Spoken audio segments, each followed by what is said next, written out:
اور میرے گھر والوں کا پیٹ نہیں بھرے گا.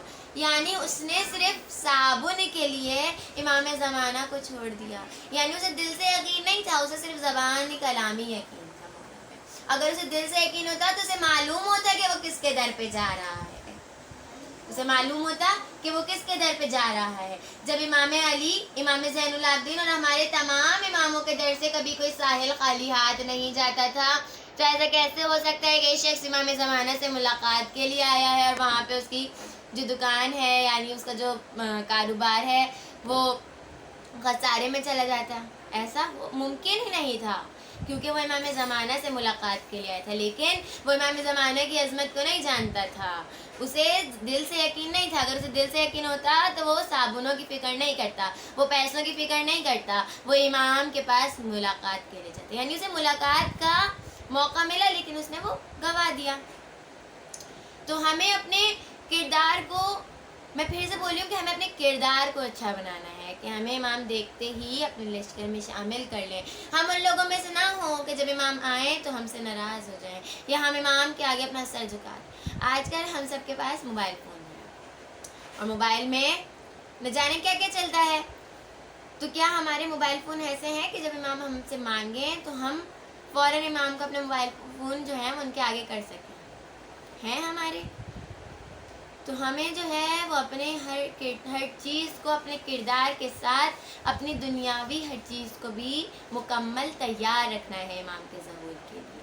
صرف خود کا تیار نہیں کرنا ہے, آپ کے پاس جو چیز ہے ہمیں اسے بھی تیار کرنا ہے, تاکہ جب اگر کوئی چیز امام ہم سے مانگیں تو ہم امام کے آگے خوشی خوشی اس چیز کو پیش کر سکیں. اور کچھ لوگ ایسے بھی ہیں, مثال کے طور پہ ایک چائے والا تھا, اس کی دکان پہ 3 لوگ آئے ہیں, آ کے بیٹھ گئے. یاد رکھیے گا, مثال کے طور پہ آ کے بیٹھ گئے, آ کے جو ہے وہ آپس میں امام زمانہ کی گفتگو کرنے لگے, امام زمانہ کے بارے میں. وہ چائے والا جو آیا اور آ کے کہتا ہے کہ آپ کو دل سے یقین ہے کہ آپ امام کے لشکر میں شامل ہو سکیں گے؟ تو ان تینوں نے کہا کہ ہاں ہمیں دل سے یقین ہے. اور تم ایک چائے والے ہو, تمہیں کیا پتہ ہے امام کے بارے میں کہ امام کو کیسے لوگ پسند ہیں؟ امام کو تو ساحل تک پسند ہے, تو پھر تو یہ ایک چائے والا ہے, تو مولا کو کیوں نہ پسند ہوگا؟ اب ان لوگوں نے یہ کہا تو بس چائے والا جو ہے وہ چلے گئے اپنے دکان کے اندر, انہوں نے چائے دیکھی. اب کیا دکھائے گا کہ امام کا ظہور ہو گیا ہے, اور وہ چائے والا جو ہے وہ امام کی صدا پر لبیک کہہ کے سب سے پہلے امام کے لشکر میں شامل ہو گیا. امام زمانہ نے اسے بھیجا ان تینوں شخص کے پاس جو اس کی چائے کی دکان پر آئے تھے. اب جب وہ ان تینوں کے پاس گیا, پہلے کے گھر گیا, تو پہلا اپنے آفس کے کام میں مصروف تھا.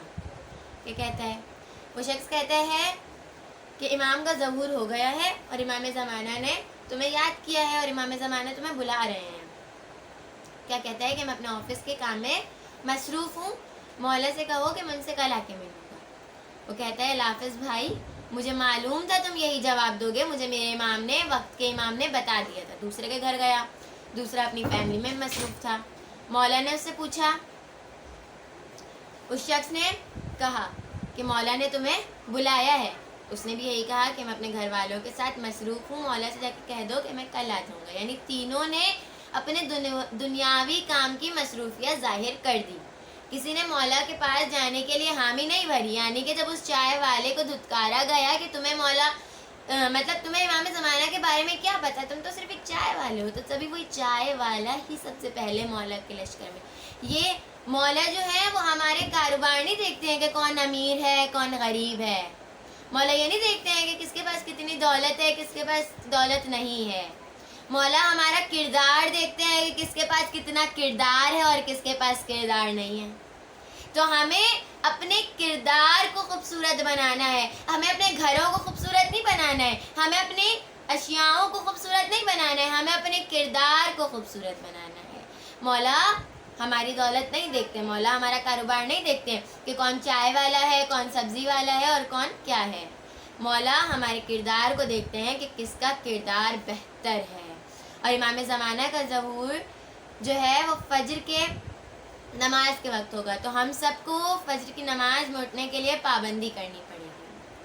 اگر آپ کے پاس موبائل ہے تو آپ اس میں الارم لگا کے سوئیں, اور موبائل کے بھی دو پہلو ہیں، ایک پازیٹیو ہے ایک نیگیٹیو ہے. اب ہمیں دیکھنا ہے کہ ہم کس وے میں اپنے موبائل کو یوز کر رہے ہیں، ہم پازیٹیو وے میں یوز کر رہے ہیں یا نیگیٹیو وے میں یوز کر رہے ہیں. تو اگر آپ پازیٹیو وے میں یوز کر رہے ہیں تو اس پہ الارم لگائیں اور امام کے لیے نماز کے لیے اٹھیں. صبح فجر کی نماز کے لیے ہمیں نہیں پتہ کہ کب امام زمانہ کا ظہور ہو جائے، کہ کب امام زمانہ کا ظہور ہو جائے اور کب ہم امام زمانہ کے لشکر میں شامل ہونا پڑ جائے. اور ایسا نہ ہو کہ ہم دیر کر دیں، مولا حل من ناصر کی صدا لگا دیں اور ہم سوتے ہی رہیں اپنے گھر میں. نہیں، ہمیں نماز فجر کی پابندی کرنی ہے تاکہ ہم امام زمانہ کے ظہور میں لشکر میں شامل ہو سکیں، اور ظہور میں ہم کو ہوتے ہی سب سے پہلے ہم ان کے ناصرین میں شامل ہو جائیں. بس عزیزداروں، میں مصائب کی جانب بڑھتی ہوں کہ آج 4 محرم آ چکی ہے اور مجھے اونو محمد کے مصائب بیان کرنے ہیں. اونو محمد آئے ہیں امام حسین کے پاس اور آ کے کہتے ہیں ماموں ہمیں جنگ کی اجازت دے دیں. اب کربلا کے کمسن شہید ہیں، امام نے اجازت نہ دی. اماں کے پاس گئے اور کہتے ہیں اماں ہمیں ماموں جنگ کی اجازت نہیں دیتے. بی بی زینب نے اونو محمد کے ہاتھوں کو پکڑا اور لے کے گئی ہیں امام حسین کے پاس. اون کو حضرت علی اکبر کا صدقہ کر دیا، اصغر کے صدقے محمد کو کر دیا. امام حسین پوچھتے ہیں بہن زینب تم یہ کیا کر رہی ہو؟ تو بی بی زینب کہتی ہیں کہ بھیا میں اپنے اونو محمد کو علی اکبر اور علی اصغر کا صدقہ کر رہی ہوں اور صدقے کو گھر میں نہیں رکھتے. بس عزاداروں اب جنگ کی اجازت ملی ہے.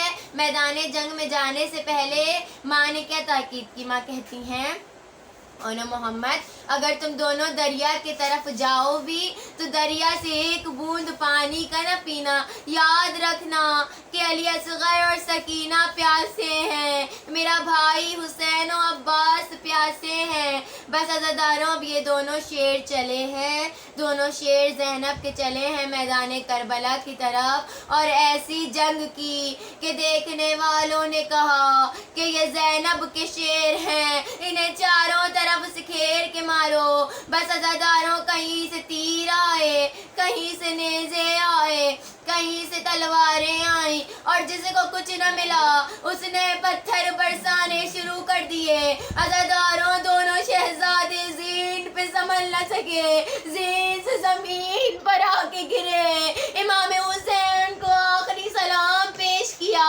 ماموں آخری سلام قبول کیجئے. السلام علیکہ یا ابا عبداللہ. بس عزاداروں اب دونوں شہزادے زمین پر آ گئے. امام حسین بڑے اونو محمد کو بی بی زینب کے پاس لے کر آئے. ایک جانب اون ہے، دوسری جانب محمد، بیچ میں بی بی زینب ہیں عزاداروں. لیکن بی بی زینب نے ایک آنسو نہ بہایا. آنسو کیوں نہ بہایا؟ کہتی ہیں اے بھیا میں نے اونو محمد کو صدقہ کر دیا تھا اور صدقے پہ رویا نہیں جاتا، لیکن اونو محمد سے صرف ایک سوال پوچھا، اے اونو محمد مجھے یہ بتا دو کہ تم نے میدان جنگ میں پانی تو نہیں پیا؟ عزاداروں بی بی زینب نے کہا اونو محمد اگر تم نے پانی پیا تو میں تمہیں دودھ نہ بخشوں گی. بس عزاداروں دونوں بچوں نے ماں کے سامنے دم توڑ دیا، لیکن بی بی زینب نے ایک آنسو نہ بہایا. بی بی زینب کب روئی ہیں کہ جب مدینے واپس گئی ہیں تو حجروں کو خالی دیکھ کے اپنے بچوں کو یاد کر کے روئیں. الا لعنت اللہ علی قوم الظالمین. ربنا تقبل